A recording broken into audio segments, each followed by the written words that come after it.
You hear we are starting a brand new series in the next 2 weeks called Trending. And here's why we're kind of calling it that. It's because there's things in our lives that they trend, they go viral. It's big things. Now, we're not going to talk about, famous TikToks or anything like that, which I know we could spend months talking about all the good TikToks out there. Am I right? Also the ones that are bad and we shouldn't talk about. Am I right? Thank you. You got a lot quieter there. But hey, So tonight, here's this question I want to start out with, okay? And I think this is going to get us all in the same playing field and figure out who everybody is. Anybody like to argue? And I'm including argue with your parents. More hands should go up. Okay. I think for so many of us, we enjoy arguing, and oftentimes there's not really a reason. We just like doing it, and so it's so funny, Just God always shows up and gives me a good example right before I have to talk about stuff. So actually last Wednesday, my kind of example for tonight came up. So last Wednesday, we have Thrive on Wednesday nights, which is our high school group. Whoop, yep, Kat's here. And so we were standing right over there by these doors. We're just finishing up, cleaning up. We started talking about movies, me and the team. Me and Katie were trying to figure out what the title of a movie was called. And there's another movie that's got a similar title, so we're like, wait, which one's which? And I was like, no, this one's called this, that one's called that. I guarantee it. And she's like, I don't think you're right. And I was like, I know I'm right. And in my head, I'm like, I don't know if I'm right, but I just don't want to be wrong here. So I'm gonna go all in right here. And I said, you know what? Bet. And those are the famous last words. When somebody says bet, they're probably wrong and something's about to get out of hand. And so I said, what's the bet? And Katie looks at me and she goes, the loser gets their ears pierced. I was like, I'm in. In my head, I'm like, I hope I'm right.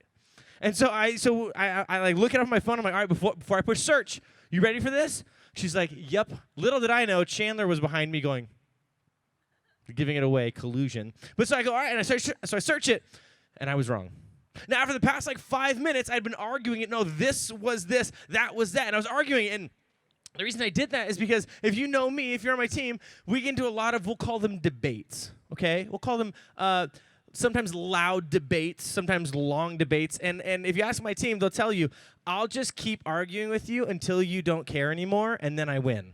Okay, I'll just keep going until you're like, yeah, I got to go home. It's midnight, okay? I'll just keep doing that. But so in this moment, I was like, I don't know if I'm right, but I don't want to be wrong. And I stopped even listening to what Katie was saying on the other side of the argument. I was just so convinced that, hey, if I just keep arguing, if I just keep going and keep saying my point of view, she'll back off and then I'll win, right? I didn't even care what she was saying anymore. And so then I lost. And so here's what happened yesterday in the office. I got hoops. Got some hoops. Little did I know, we don't know whose those are, so I just put those through my ear, and I might get, infected. Gross. Sorry. TMI? Thank you. Thank you. Thank you for the applause. Yeah, it was scary. Just kidding. She didn't know I've had my ears pierced a bunch of times, so just, it's already there. But she didn't know that. But so my whole thing was, as humans, we tend to argue, right? But oftentimes, we kind of lose ourselves along the way, right? We kind of lose sometimes what we're arguing about along the way. And I think a lot of us have been there, maybe with our parents, right? Our parents say no, and we start arguing, and then halfway through we forget why we even are arguing anymore, but we just keep doing it because we can't let our parents win, right? Maybe some of you were there on your car ride over here, and you're going to go home and be like, I don't remember why you're arguing, but I'm still mad at my parents, and oh, they're so mean, but I don't remember why, right? That's going to be some of us, and that happens in life, but it's because as humans, I really believe that one of our favorite pastimes is just arguing. You might even at school, and I bet you there's a lot of us who've been there. There's somebody that you just don't like, so even if they're right, you don't agree with them. Anybody? Okay, let's be honest here. Or they say something, and it might be super funny, and you're like, that's not funny. And we just like to be on the opposite side of people, right? And we just like to just push and push and push and keep going and argue, and I know that it's kind of funny to think about that, but I think that happens all the times. But when we get into disagreements with people, I think for some of us we can agree, have you ever gone too far in the argument? Okay. Now when I say too far, maybe you've said something that you shouldn't have said. And again, I think maybe this one goes to maybe with our parents or with our siblings even. Anybody got a sibling out there? Okay, I've got 2 older sisters, and let me tell you, they've never been right in their entire lives. I've always been right. They're always wrong. And this is going on YouTube, and I'm going to make them watch this so they know.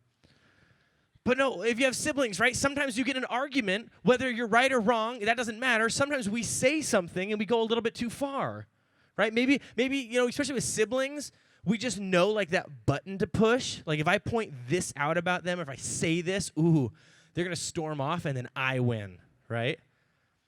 We say things that we shouldn't. We go too far, right? Or maybe you realize halfway through the argument or somewhere in the middle that you don't even care what you're arguing about anymore. You just don't want to be wrong. Okay? I think that's a lot of us, right? And let me tell you, I'm there. There's so many times. Again, last week, halfway through, I'm like, oh, I don't think I'm right. But I was not willing to back down. And I was hoping that when I went, ears pierced, Katie was going to be like, I'm out. But she didn't. She was like, I'm right. And we started arguing, and I just didn't know. And so I think for a lot of us, too, we halfway through it realized that we don't even care what we're arguing about anymore. We just care that we are arguing. We just care that we come out on top, that we get the last word, that we make our brother or sister or our parents storm off, and we get to stand there, just stand like this and watch them walk away, and that's right. Keep walking. And then your parents trying to go, what'd you say? And you're like, nothing, right?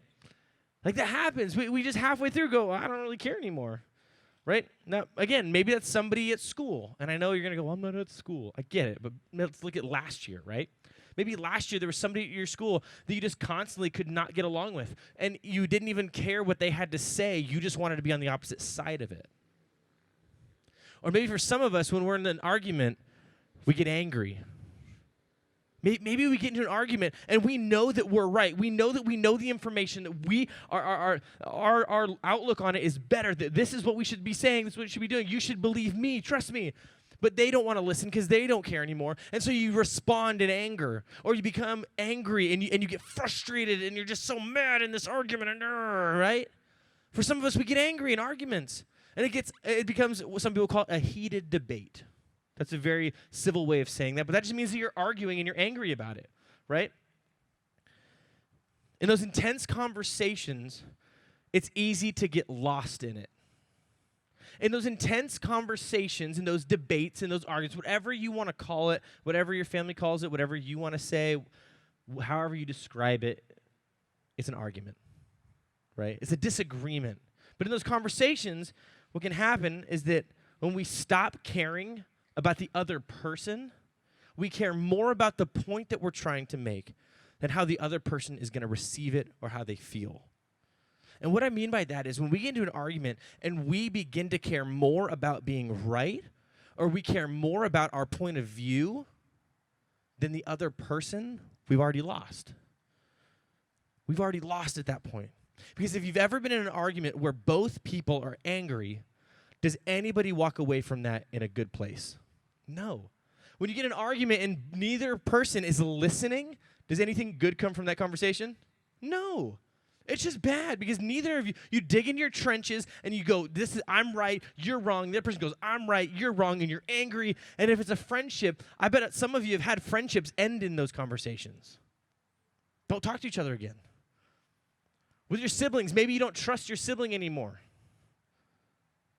because of those conversations. Because when we walk into it with anger or become angry, we stop listening. When we care more about our point of view and what we have to say than what they're feeling or thinking, we care more about that, then we've already lost. And the argument's over.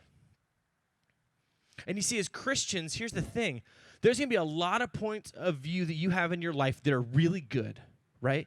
Remember, in the Bible, we're instructed to do primarily two things, right? It's love God and love. Thank you. Love God and love others. And if you're going into an argument with anger, guess what you're not doing? Loving that person. When you go into an argument and you're just frustrated and you don't care what they feel or what they think, that's not loving them. And so the reason I wanted to talk about arguments and disagreements tonight is because as you guys are now in junior high and some of you are going into high school next year and you're not kids anymore. I say that all the time. You're not kids. I don't care when I talk to other people and they go, oh, well, they're just junior high. If you've been with Elevate for a while, you know that I say that that's not true. There's so much more to who you are. You guys are grown up. Like, you guys have so much to offer the world. You're not just junior high anymore. You guys have big things. You're the next generation. In fact, I believe you are this generation. He's going to change things for the better. Everything that my generation, and yes, I'm in a different generation because I'm old, okay?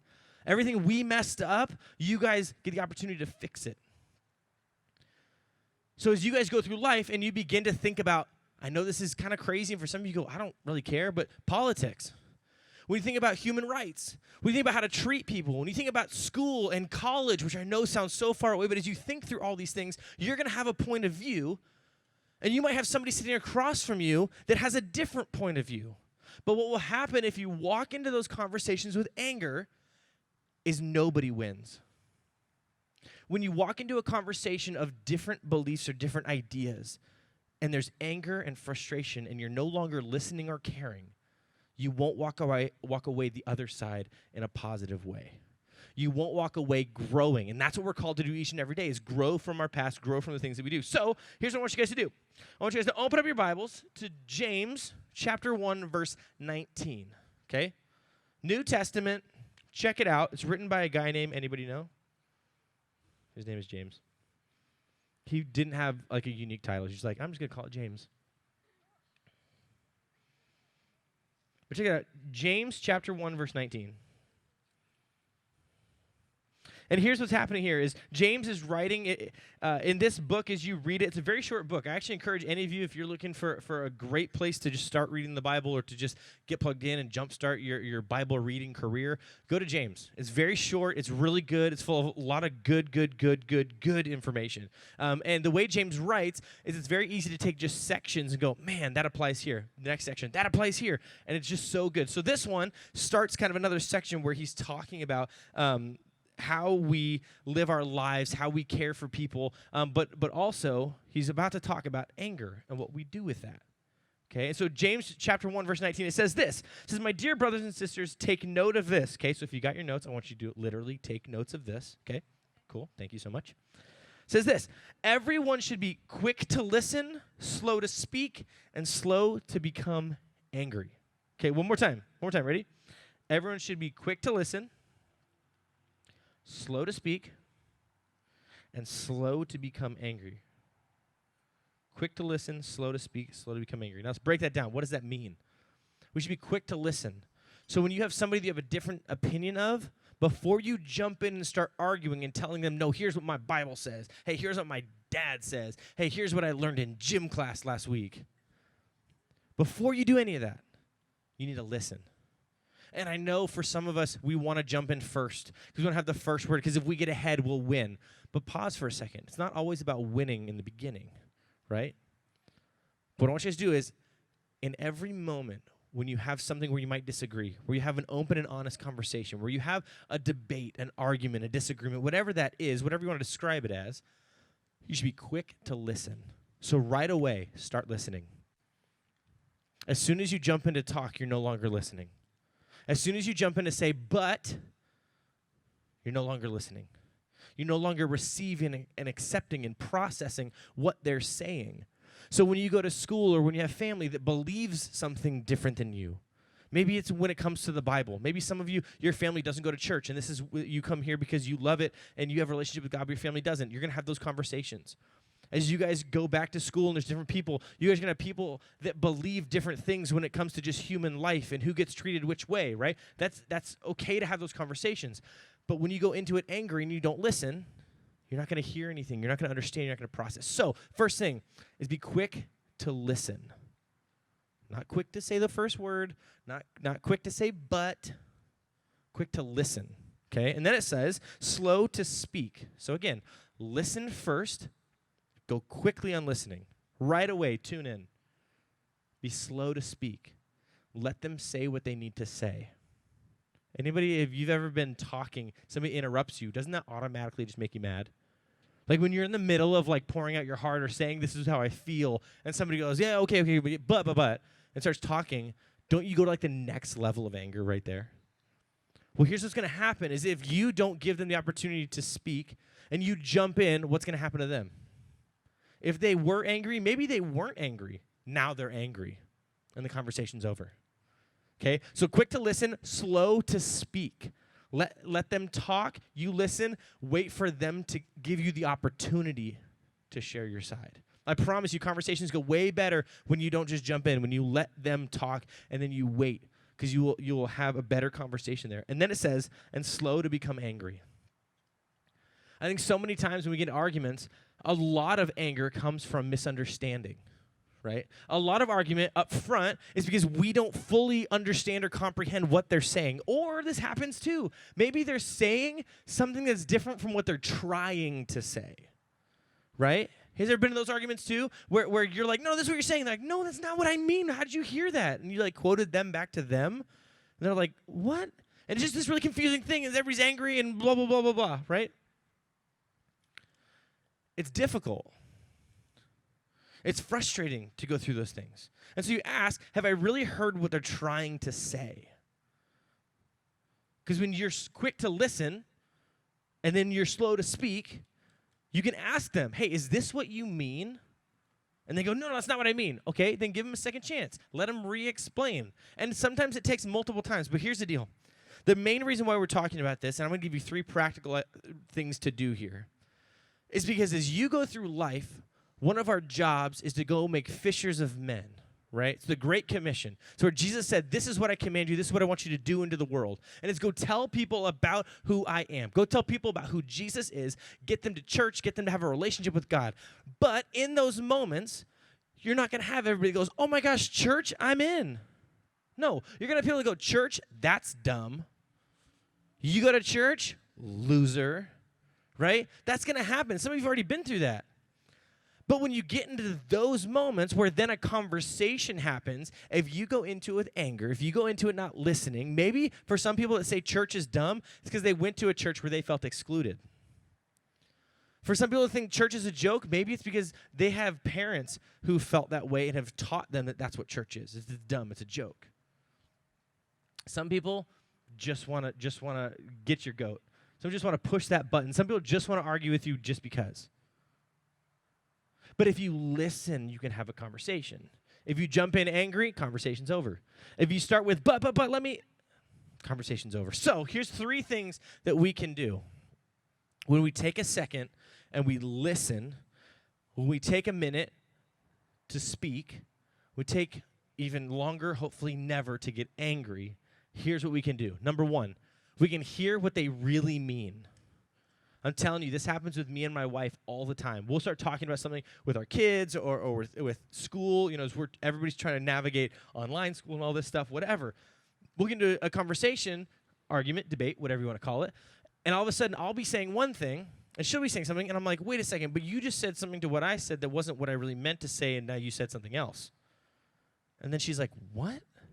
I'm like, yeah, that's right. Just kidding.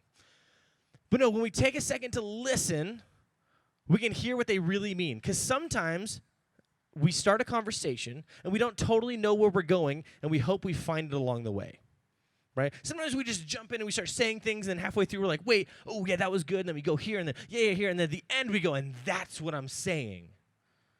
And the person listening goes, oh, why did that take 30 minutes?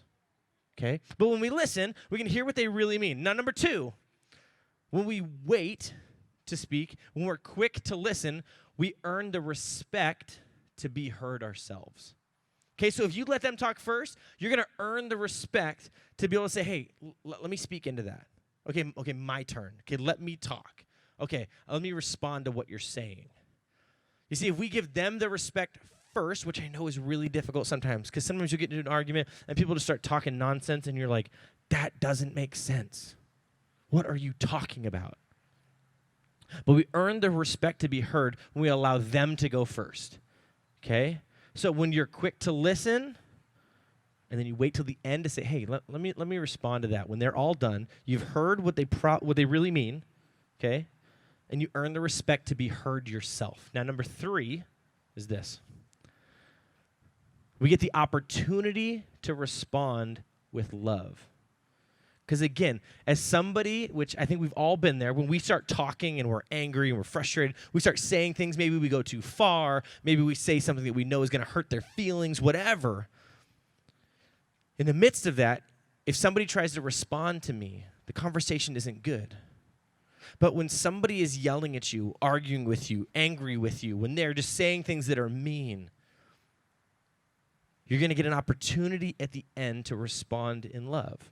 So when you have kids where you're trying to tell them, like as we have TOC coming up, you say, hey guys, I want you to come to church with me. It's a ton of fun. A kid might get ran over this week. Who knows? It might be you, okay? That's a good selling point. I'm just saying. But as you do these and you invite people, someone's going to go, church is stupid, and you're stupid for going to church.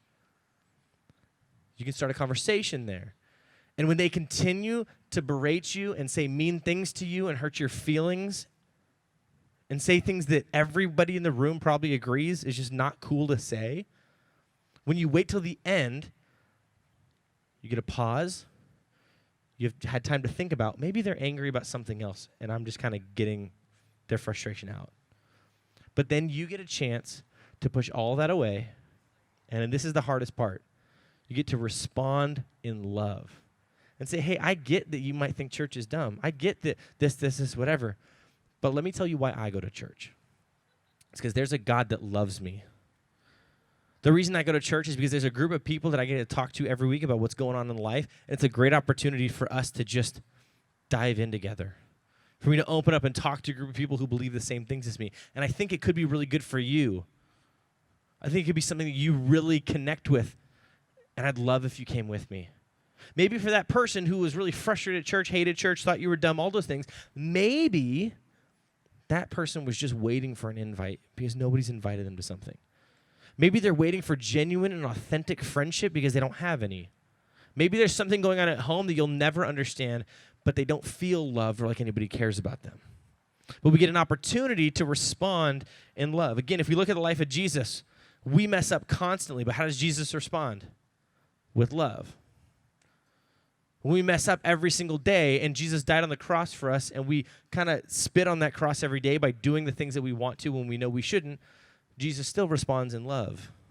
Jesus still died on that cross for us, no matter what you choose to do, no matter the life you live, no matter what your family does, no matter any of that. Jesus responded in love, and so should we. Jesus responded by paying the ultimate price for us. Now, for just a moment, I want us to flip this. When you go into an argument, a disagreement, a debate, whatever you want to call it, I also want you in these moments where we talk about you can hear what they really mean, you can earn their respect to be heard, we have the opportunity to respond with love. I also want you to be open to the possibility that you might be wrong.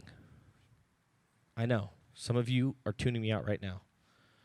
But honestly, when we go into arguments, debates, different things where we're talking about what we believe, I want you to be open to the idea that sometimes maybe the way you're approaching it, maybe what you're saying isn't necessarily the best thing. And I know that's difficult. As you maybe with your parents, you probably have the tally marks of who's won more fights, and it's probably you, probably in your mind won. Maybe you have, maybe you haven't. But I want you to be open to the idea that maybe somebody else has knowledge too. And here's why. If we go into the conversation already saying, I'm definitely right, there's no going back, you're going to end up getting your ears pierced. Sort of. You get what I'm saying. If you go into it saying, no matter what they say, I'm right. No matter what they say, I'm going to say what I have to say, and it's going to be better than them. If you go into that, you might not be angry, but you're not going to be truly listening. There's a lot of times where I go into conversations where I go, man, here's why I'm saying what I'm saying. I believe it. This is it. And as we have these conversations, we kind of meet in the middle. And not to give up on our beliefs or anything like that, but there's times where maybe there is a middle ground. Maybe you invite somebody to church and you go, man, church is stupid. I would never go to church. And you're like, okay, maybe for you church isn't good because I know how you talk and you're going to scare people away. Maybe the compromise, maybe there's something there where you go, why don't you just, which I know it's COVID, but when this is all over, whatever. Maybe you should just come over to my house and hang out with my family. Maybe church isn't the first step for that person. Maybe you realize along the way, hey, actually, this would be a great step for you, is to just come be around my family who does go to church and believes in Jesus and all these things. But if you go into the idea guaranteeing that you're right, you're not going to listen. You're not going to be open to what they have to say. You're going to the whole time just kind of being ready to just jump out, to be ready to, all right, when it's my turn, I'm going to say a million things. But you're not going to hear what they were saying, because you're so convinced that you're right. And you might be, but be open to the idea when it comes to your parents, when it comes to your friends, when it comes to your siblings. I know that one's tough to hear. Be open to the possibility that maybe you're wrong. So, guys, I want to leave you with this. The band's going to come back up. The reason I want to talk to you guys about this tonight is because you are in a stage of life where you're going to have so many people with different beliefs around you. Some align with you, some don't. Some are biblical things where we really need to figure this out, and some just aren't. Some are just kind of gray area. They're just out there in the world, and we don't really know, is it this, is it that, but I believe this, but they believe, and it's not a red flag issue where that directly affects who Jesus is in your life. Sometimes it's just not worth it, but we have an opportunity to love people in these disagreements. We have an opportunity to love people and to respond in love and to listen to what they're saying so that we will then create a relationship where we get the opportunity to bring them to church and to share the gospel with them. So here's what I want you guys to walk away with tonight. It's this. I want you guys to care more about the person you're arguing with than the point you're trying to make. When you're sitting across from somebody in a big blow-up argument, when you're frustrated, when they're just getting after you, whatever that is, yelling at you, saying mean things, anything, I want you to care more about that person who's talking, whether it's the kid at school that you don't like, whether it's a sibling, whether it's your parents, whether it's a coach, whether it's a teacher, whether it's a stranger on the street that you've never met in your life, you'll never talk to them again. I'm challenging you to care more about that person than the point you're trying to make, than being right, than winning the argument. Because when you care more about that person, you can develop a relationship. You can respond in love. There's so many things you can do when you actually care about that person. When you couldn't give a rip less about them, you're probably not going to respond in love. You're not going to listen to them. You're not going to hear them. You're not going to get another opportunity to invite them to church or to tell them about Jesus. And that's what we're on this earth to do, is to love God and love others. It's not love God, win arguments, and then maybe love them if it all works out. That's not how that works. It's love God and love others. Loving people around you is more important than being right. As Katie and I argued last week, which is so funny, it's just about movies, but I was so committed to being right, I didn't really care what she was saying. We probably could have figured out together that this was the movie for this one, whatever. But I just didn't care, and so I got my ears pierced. This is how it works. But if we're willing to listen, if we're willing to care about the person across from us more than being right and being the person who wins that argument or the point we're trying to make, we can create people who know Jesus. We can bring people to church. We can share the love of a God who is just watching out for us, caring for us, and is guiding us along this life in such a great way. So tonight, I want you to start, as you go into conversations, debates, arguments, whatever you want to call them, care more about the other person than the point you're trying to make. Care more about the other person than being right. And I bet you'll have different conversations. I bet you have better, more healthy conversations that lead to good things. So right now, I want us to stand up. We're going to worship together. As we go to small groups, I challenge you on this every single week. Start to open up with your groups, with your leaders. Talk about this. This is an easy conversation. You go, hey, you know what? I love being right. I hate being wrong. And sometimes I say things I shouldn't. Because I think we all do that. But start to challenge each other to care more about the other person than the point you're trying to make. Let's praise God together.